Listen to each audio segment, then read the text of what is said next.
All right. So I'm making my Marley Spoon meal for tonight. It is the crispy orange beef with steamed broccoli and jasmine rice. See? That's what it's supposed to look like. Don't know what it's gonna come out looking like, but gonna hope for the best. I swear, like, you know, I've never been a person that's had an issue with like following directions on a recipe. Have to make that disclaimer. The recipe, I don't know, maybe other things go wrong, but you know, the recipes, I don't usually have an issue. So I wanted to kind of talk to y'all today about some stuff that was kind of just on my mind, some things that I've kind of been thinking about.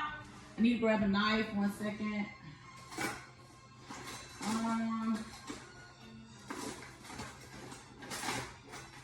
You ever have a fave knife and hate when you can't find it? I only have this one. Okay, I'll just use this one. So I don't want to hunt anymore. But anyway, I kind of wanted to just kind of talk to y'all. This is going to be too small of a knife, but I kind of want to just talk to y'all about my thought process with everything that's going on right now with TSU. TSU's board being vacated, and you know, the students reached out to Roland Martin and them and had them come down and really kind of shed some light on what's going on here. And you know, making sure I didn't burn this rice, y'all, sorry.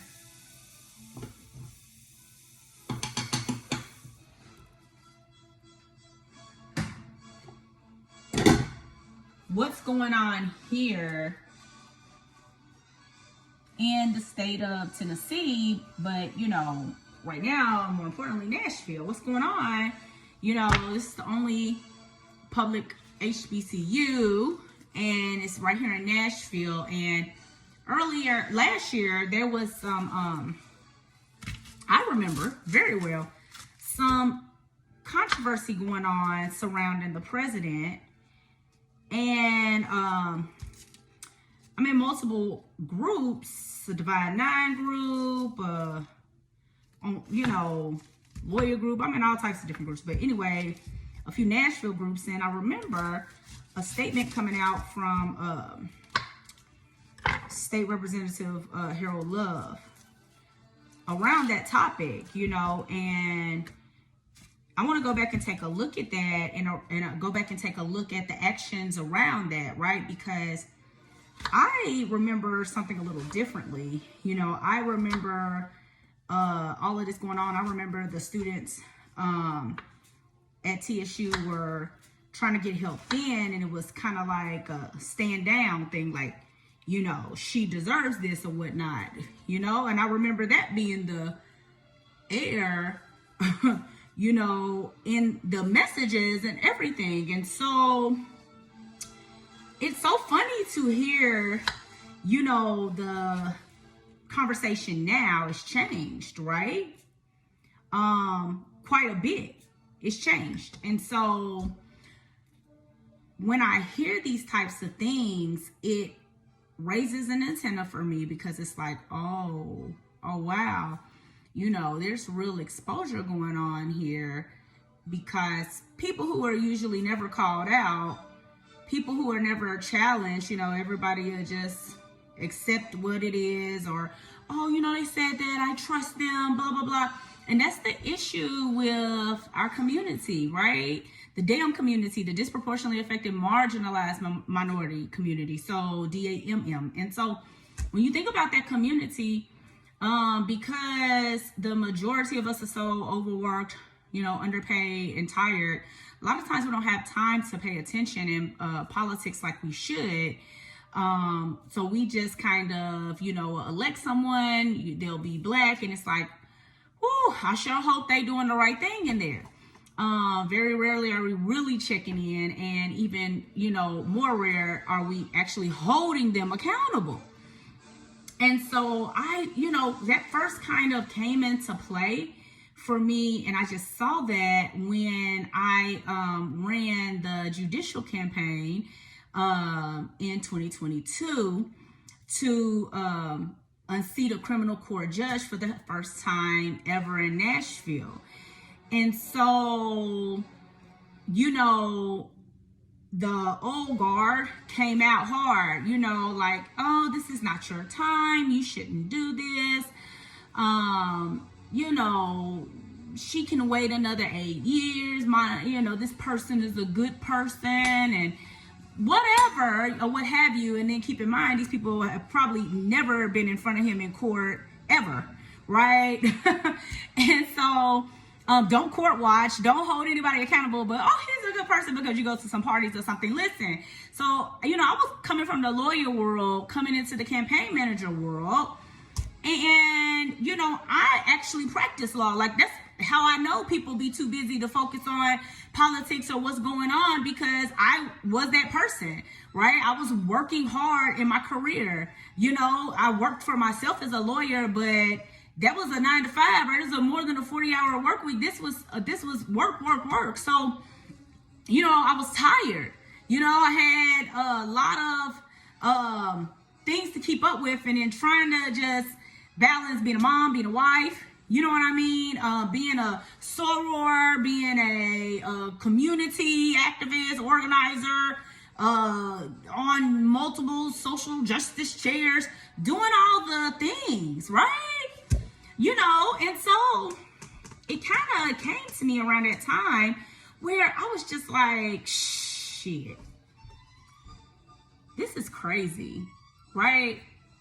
It's gotta be a better way than this. Like, I'm going back and forth to court and I'm seeing these judges, I'm practicing in front of them. I know that they're harmful. So I had no problem jumping out, running their race, right? And so, yeah, I jumped out and I, ran the race for Khadijah Babb, right, as her campaign manager. And, that was one of the most eye-opening experiences of my life, I have to say. Because we can watch all of these movies, like shows, Scandal, all of the shows that are gonna, like, I think House of Cards, some of those I haven't watched all the way through, but I know they're about, corruption and things like that. So think political corruption, any kind of show that's along those lines. All right. That is like the normal, right? And then everybody would have these, like, everybody, all the people out there, because I'm one of those people who I don't try to pretend like I know more than I do. I never do that. I don't ever feel a need to. I just never feel a need to. I feel like at the end of the day, if I don't know it, enlighten me. And should I be ashamed that I don't know it? No, I went to fucking public school, right? They didn't teach me criminal justice literacy, civics, or financial literacy. I had to figure that shit out on my own. No, I am not embarrassed. I do not care that you feel like I should know that. The system, this is systemic. We blame systems, not people. So, boom. So I ended up, and let me see what this is telling me to do. Thinly sliced chili. Remove seeds if desired. Okay. And so I had to be making sure, because I just already messed up one thing.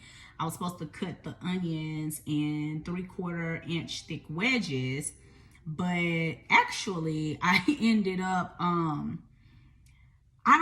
ended up dicing them, and then dicing half of it, and then the other half I read it again. I was like, oh wait, make 3/4 inch. Oh, okay. So then I was like, so I made it bigger. So the taste will be there, right? And also I burnt the rice a little bit. It happens. Okay. So now, where was I? So yeah, back to the election being that eye-opening experience for me. So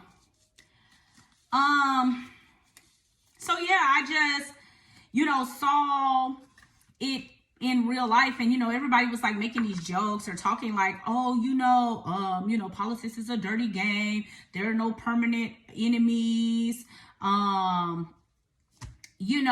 everybody's had all these fucking sayings. And again, when I come out, I'm open about the fact that I'm new here, I'm new to this field, right? I don't know all of these different things, but what I do know is how to go learn these things, right? So I know how to go hire a consultant so I can learn the layout. I know how to read all the documents and see how everybody else attack their races, like what areas did they decide to go. I know how to do all of those things, right? Like I'm competent. So it was just all about teaching myself. And so I would always tell people, hey, I'm new to this field. Like, whatever it is, advice that you have, please give it to me. I want it, right? And so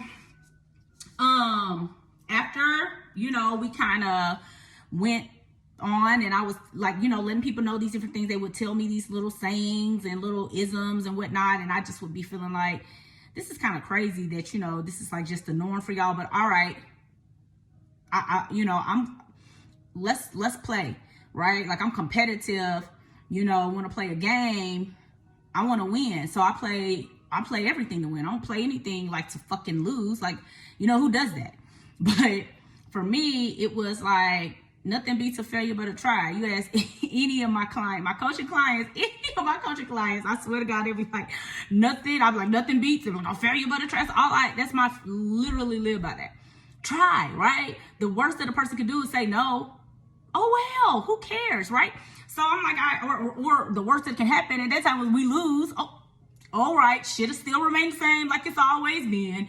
Oh, well, I tried, right?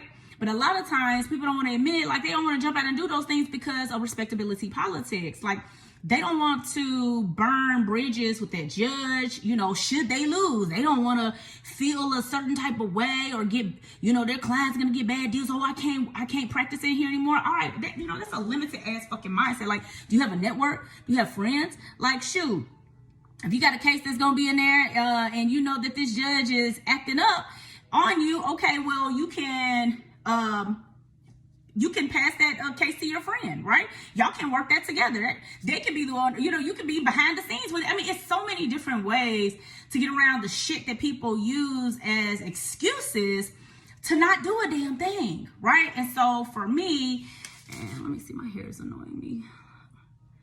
These are micro locks, y'all. And I got this little band around them and they kind of like doing the most right now. So anyway,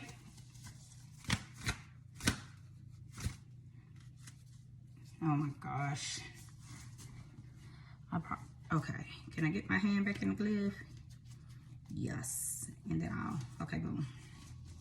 So, anywho, I was just seeing shit like like a fresh. I was like, oh, wow, this is what y'all do, right? But then the kicker came in because, I was in all of these different social justice organizations.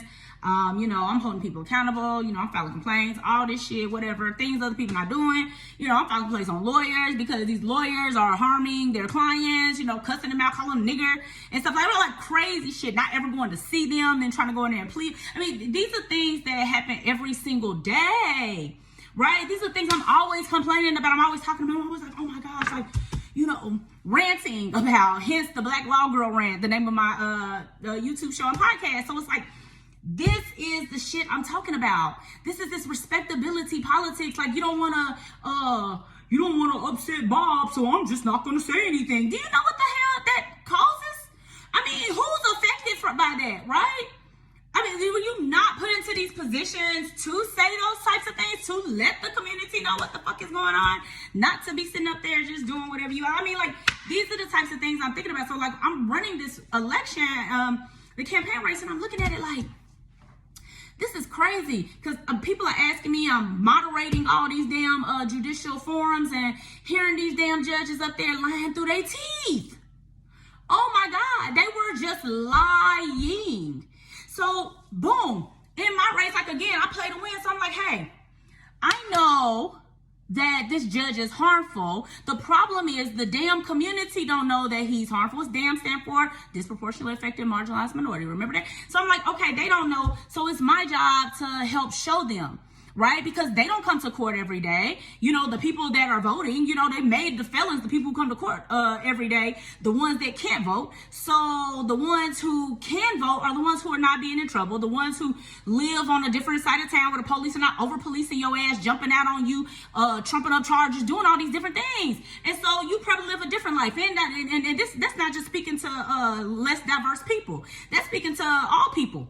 Minorities who have a little money, all people who are able to move on and get away from the, you know, the bad, all that shit that's going on, you know, all of that. But that's the damn community. That's the one that's going, that's the 5 times more incarcerated. You see what I'm saying? Because literally it's like, who cares about them? Nobody's ever checking for them. Nobody even wants to be around them. We're going to call them a criminal, trump up some charges, and now you don't even care. And so I'm sitting here like, this field is so fucking harmful and these people don't know a damn thing. They about to vote for this man because they go to his parties. That is ludicrous. And these are people I know. I'm talking about people you know. People of stature. And God, Jesus. It's crazy. It's crazy. So I was seeing all of this and I'm just like, man, I can't play this kind of game. And so like I'll post my poem I wrote. I'm literally like, you know, it's my hobby. I love poetry. I love expressing myself through poetry. And so like I wrote a poem during the campaign because, you know, I was I wanted to be out and on everything. I wanted to tell it all, just go in, you know, and I had, you know, so we had to work as a team and I was pulled back some and, you know, things of that nature, but I felt, you know, repressed. I felt like I wasn't getting the message out to the people how harmful this is, and they just want to go ahead and vote for a friend, you know, go vote for a friend or somebody, you know what I mean? You're gonna go vote for somebody that you don't even know. You know, I mean, that's every election, right? It's not just about this person. Let's keep it because who cares about them, right? This is every person we put in office, right?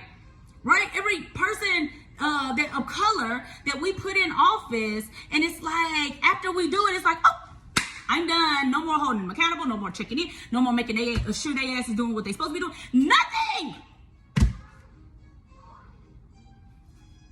Nothing. Boom. We'll put somebody in office, and then, you know, at the end of the day, our memories are short.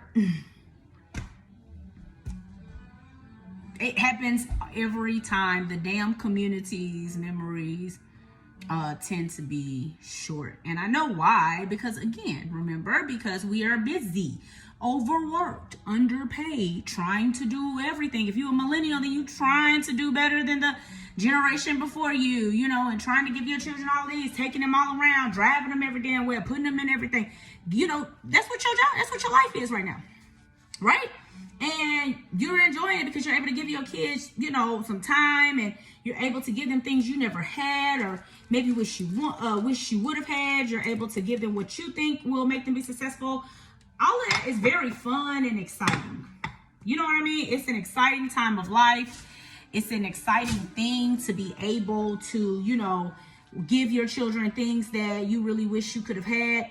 But and in the meantime, you know, again, you're trying to figure out ways to make more money, get out of debt, you know what I mean? So y'all can do more, live more free, you know, kick it, you know, have like midday sex or something, you know, like whatever you want to do, right? Really, whatever you truly want to do, you know, shit, you want more of that, you know, you want to have time to do that. And so not only are you thinking about, you know, your relationship with your spouse or your significant other, you're thinking about, you know, your community, and so in your organizations that you're in, and your status and your professional stuff. I mean, you're thinking about all of these different things. And so I get it. You know what I mean? It's hard to keep up on all of these things. And sometimes, you know, we do forget. Like, you know, Candace Owens thinks we forget, I guess. You know what I mean? It's like, hold on, sis. I don't forget. You know, I don't remember what you was saying. I mean, I know how harmful you are. You know, I know you got paid very well to say these things. You know what I'm saying? So it's kind of like, you know, you coming back now? Could get fired? And what? Oh, okay. I don't know. My members just ain't short on that. And you know, everybody will go, oh, no, forgive and you gotta forget. Listen, I grew up in the church my entire life. I love the Lord. He heard my cry. That is stupid shit. That is stupid shit to throw a band-aid on a dumb decision you about to make. That's all that is. You don't even want to think about what you about to do. It's just like, oh, well, the Lord said I should forgive, but you really just finna go do some dumb shit. Go back in a relationship you know your ass shouldn't be going back to. What else? Going to vote for somebody that you know zero about, really, you know, based off of some BS. I mean, it's just... yeah. So let me keep cooking, y'all, because y'all got me talking over here this whole time, and I got to get this food done. Y'all done took a 40-minute meal and made it, I don't know how long at this point, about an hour. More, I don't know how long I've been doing this at this point. So, yeah. We got short memories. We can't afford to have them. Respectability politics is killing us. And yeah, that's where we at, y'all. This is harmful, especially when you playing respectability politics and when there's a real chess moves being made by others. You know what I mean? You playing respectability politics, or you playing, you know, along and, you know, taking your time and doing whatever. But the problem is, hey, they've been preparing. And they knew they could do it because they had, what? Our assistants. I'm not gonna worry about the black people. The black people will be all right. We got them in our pocket. We'll send somebody out to them, calm them down. No, we ain't filing no lawsuit. No, we ain't doing none of that. That's, you know, the job. Keep that from happening, right? And it makes you think, damn. And so my mind went to, a lot of times a lawsuit is filed when it has to have merit when you file it, but for strategic purposes, right? Like, sometimes a lawsuit is filed for strategic purposes. Especially when you know somebody's not about to do something, you ain't making no movement with them, they ain't doing nothing you want them to do.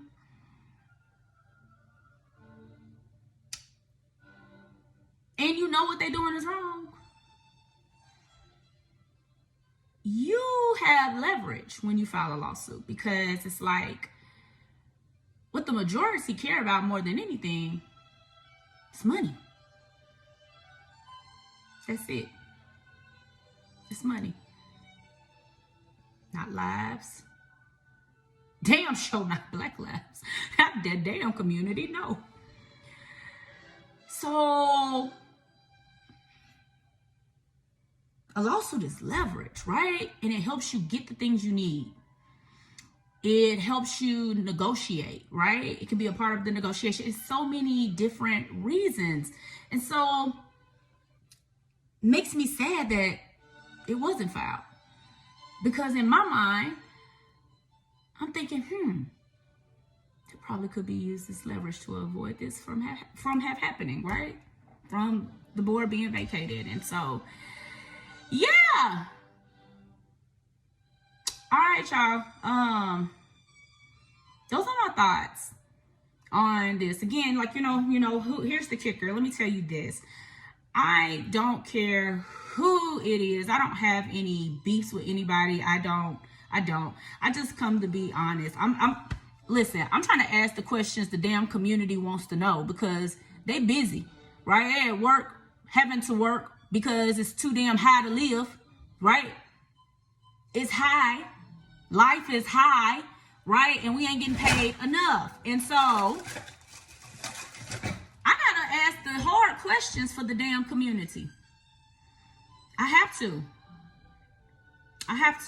You know, literally I have to. That's who I am. Like, that is literally why I'm here. Like, I know that confrontation is the first step to resolving anything.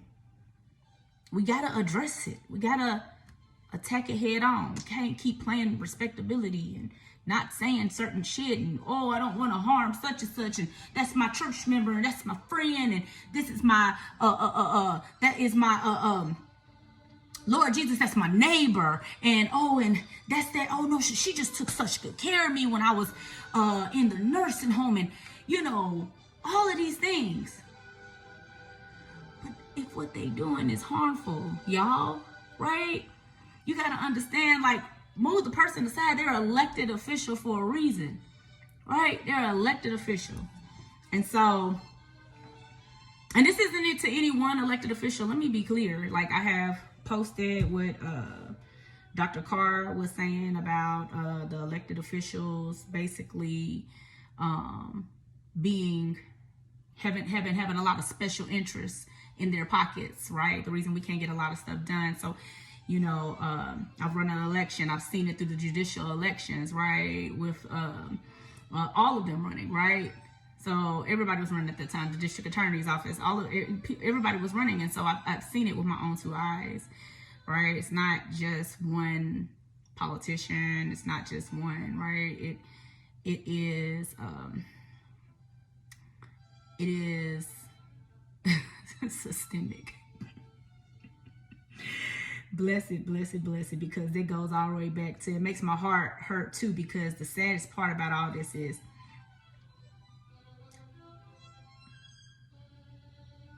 the reason that people, right, take money, get it in, you know, special interests, all these different things, is because, you know, that's what they know, right? That's what they have learned.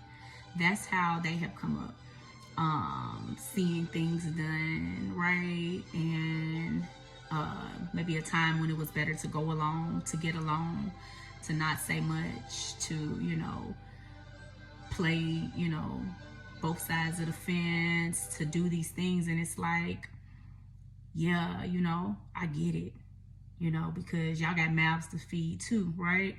Kids, you know what I'm saying, in college maybe, kids in private school, you know, or kids in public school. Kids are just expensive, right? For anybody, especially, then think about being an elected official, right? They already don't get paid a whole hell of a lot.